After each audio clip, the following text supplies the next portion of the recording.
अस्सलाम वालेकुम नाजरीन। ड्रामा सीरियल बख्तावर की नेक्स्ट एपिसोड में आप देखेंगे शीदा जिसने बख्तावर की वालदा के लिए सर्जरी के पैसे तो दे दिए मगर नीयत नहीं बदली। नीयत में खोट उसके आज भी है। बख्तावर अकेली घर वापस आई तो उसकी टो में लगा हुआ है। उसी वक्त बख्तावर बख्तू बनकर तो निकल गई। वो समझा कि बख्तावर अंदर है। दरवाजे पर ताला देखने के बावजूद भी वो तोड़कर अंदर चला जाता है और हैरान हुआ कि इधर अंदर ही तो आई थी। अब वो चुपके से एक एक कोना टटोलता है मगर यहाँ पर बख्तावर बख्तू बनकर आया है मलिक साहब के पास। मगर यहाँ पर तो मलिक दिलावर की मंगेतर और वालदा भी मौजूद हैं। वालदा को जब मालूम हुआ कि बख्तू की वालदा का एक्सीडेंट हुआ है तो वो सदके को कुछ पैसे देती हैं तो बख्तावर मना कर देती है। मगर इधर अना की पुतली एक और भी बैठी है। फट से कहती है ये लोग पक्के ब्लैकमेलर्स होते हैं, बस यूं ही झूठी दास्तानें सुनाकर भीख मांगने आ जाते हैं।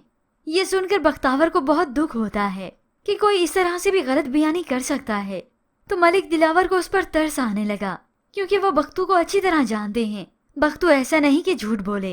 तभी इसमें भी हुरिया मैडम को जलन ही होनी है।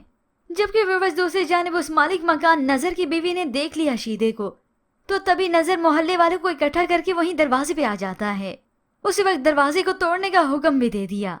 अब अंदर उसे बख्तावर तो ना मिली मगर इन मोहल्ले वालों ने शीदे को जरूर पकड़ लेना है। होप सो आज सब मिलकर इसकी दुर्गत बना ही डालें। पर व्यूअर्स आपको क्या लगता है ये मोहल्ले वाले अब शीदे को क्या सबक सिखाएंगे?